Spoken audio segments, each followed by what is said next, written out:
Scotland, and Scotland's only gender identity clinic for under 18s has put a hold on prescribing puberty blockers to children. The Sandyford Clinic in Glasgow has also confirmed that new patients aged 16 or 17 will no longer receive other hormone treatments until they turn 18. The decision follows the landmark CAST review of gender services for under 18s in England and Wales. It concluded that young people had been let down by a lack of research, describing the evidence on medical interventions as remarkably weak. Well, we can speak now to a parent whose 10-year-old son is on the Sandyford's waiting list. Good morning to you, and thank you so much for joining us. No problem. Good morning, Laura. Tell us a bit more about your son then, and how he expresses his gender. Yeah, so my son, from an extremely young age, so even before he could talk, started to show that he was visibly upset by being referred to as a girl. He, ostensibly my son is as much of a son as anybody who would have a cisgendered son who was assigned male at birth, and he's lived as a son all the way through his life, through nursery and primary school. And for me to be told that, I would have to let my son experience a female puberty is actually, really, really upsetting. And, I'm in a lucky position that I'm fortunate enough that I would be able to afford private healthcare, but there are many, many people that wouldn't. And this is a really upsetting state of affairs. So your son is socially transitioned and has been that way, hasn't he, since starting school, presenting as and living essentially as a boy. What experience have you had so far from the NHS? You obviously will have been talking to nursery and school and going through this as a family, but what have you had from the NHS, and what so far have you had as somebody who is on a waiting list for the Sandyford Clinic?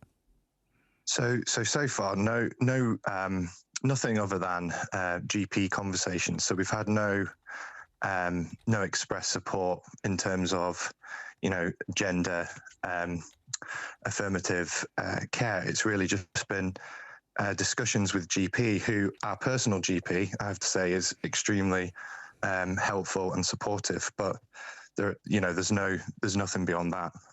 You're obviously at age 10 now, so this isn't an issue yet. But you've talked about this decision to pause the use of puberty blockers. NHS Greater Glasgow and Clyde said it will continue to give psychological support, though, to young people referred to them.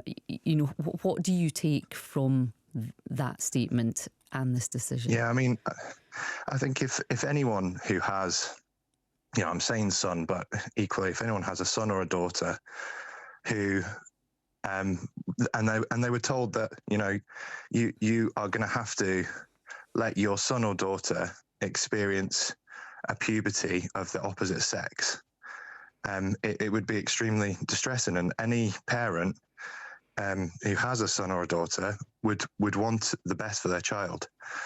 And the best for my child is that time and space to be able to, understand what's going on and make the right decision when the time comes.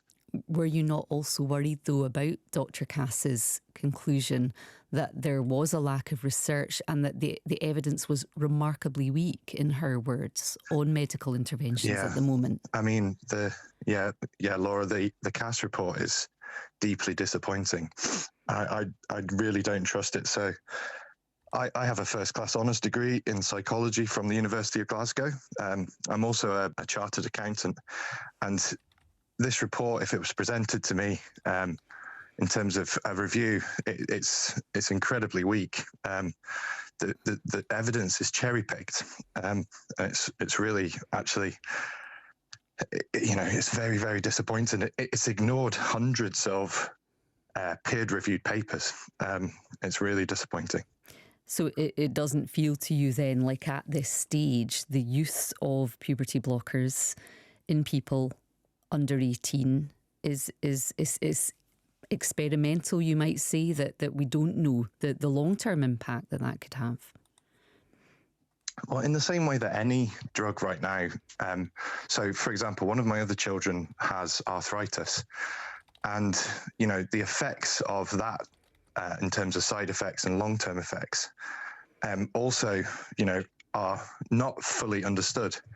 But in terms of treatment, it's the right thing, and you make an informed and balanced decision.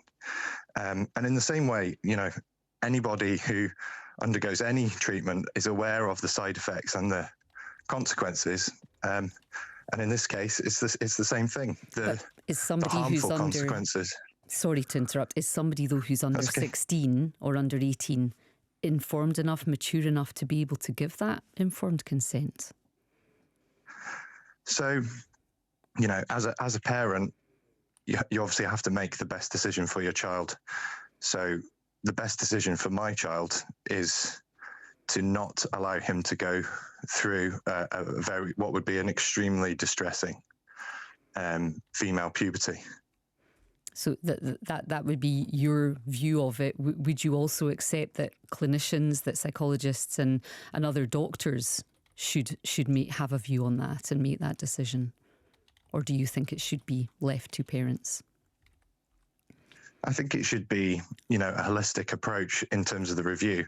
So if clearly, in my case, my son has lived as a boy for his whole life, there's GP evidence, there's school evidence, even his teachers at school who have themselves said probably before they met my son, they perhaps held bigoted views, have accepted that yes, he is a boy, and have completely changed their view, having worked with him for a number of years. So it's the holistic approach to saying, right, okay, we can see in this case, and it's on a case by case basis, So in this case, clearly, it would be harmful to not administer the puberty blockers.